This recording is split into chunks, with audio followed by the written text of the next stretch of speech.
Hello and welcome to my first video. In this video, I wanted to demonstrate the core principles of engineering and go from there in my next build. So in front of you, you're going to see three things, right? And I'll explain to you the differences and benefits of each one.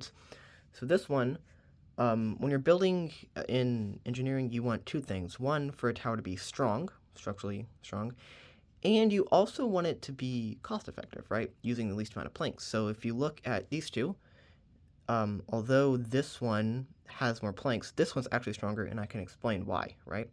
So if you look at, and to explain that, I have to go over here. If you see this one, you see it's just like, like the standard unit block that I always use for building.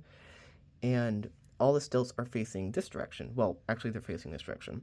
But that means they're really weak this direction, right? So although it's strong, if I push it here, right, it doesn't tip over as much. But if I push it here, right, it falls over very easily, right? So the difference between this one and this one is the directions, is the directions of how they're facing. So if I go down here for a second, the reason why I use this configuration for building is because any direction you push it, it's in its stronger position. Remember, if I push it here, that's the stronger position. So any way I push it, something's in a stronger position. If I push it this way, these two in the stronger position. If I push it this way, these two, right? If I push it straight on, they're all four like semi doing it, right? If they're all connected, it ends up being stronger. So that's why I do this weird thing where they're all facing into each other like this. So if I do it like this, and then this, sorry, kind of rush, just building, but it would look nicer if I'm taking my time, but any direction you pull it at least has a little bit of stability, like I can do this, and right? So that's why this is stronger than that. Now, the contact point between this is just 2, right? So if I do here, here, and here,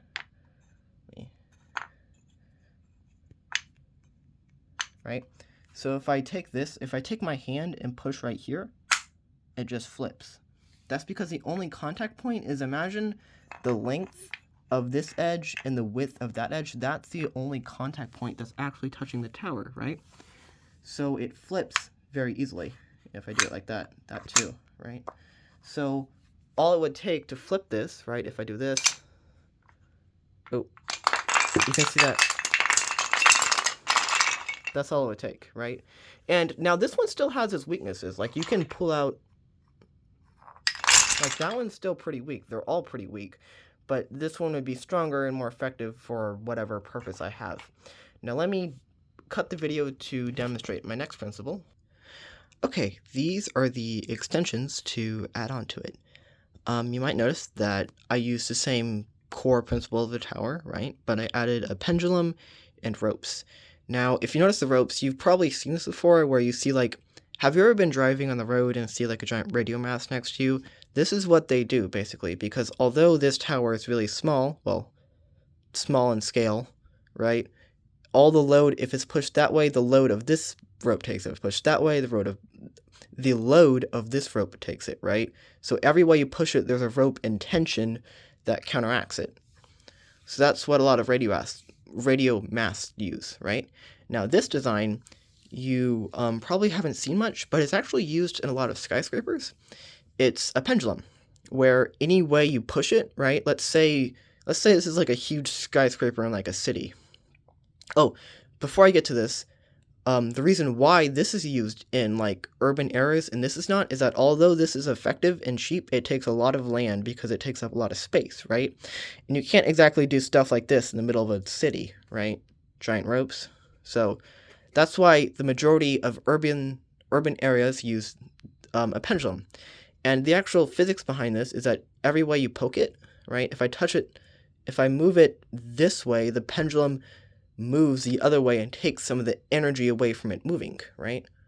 So this one's this one's more stable than other ones. It's kind of hard to see on this small scale, but you can see the pendulum moving, right? That is that, right? So let me show you an even bigger tower that combines these two core principles into making a really strong and effective but yet cheap tower. Alright, so I combined the two principles I demonstrated earlier into one tower, right? Obviously it's a bit taller.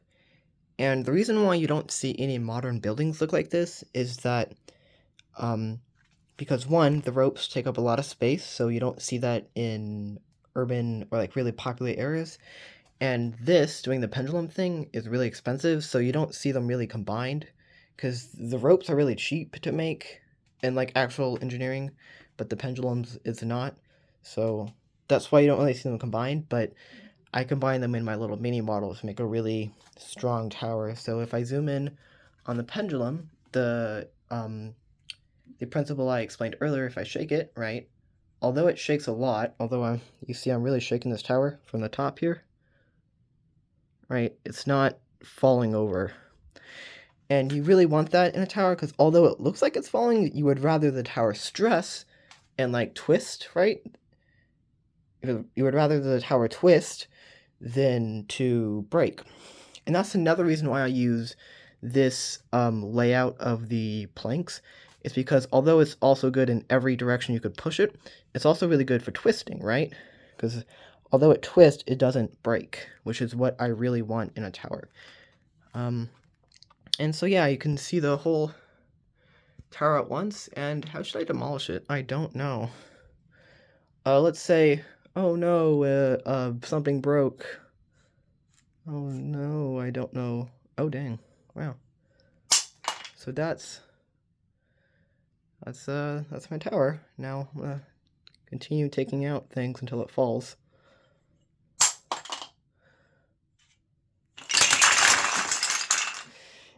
And it fell.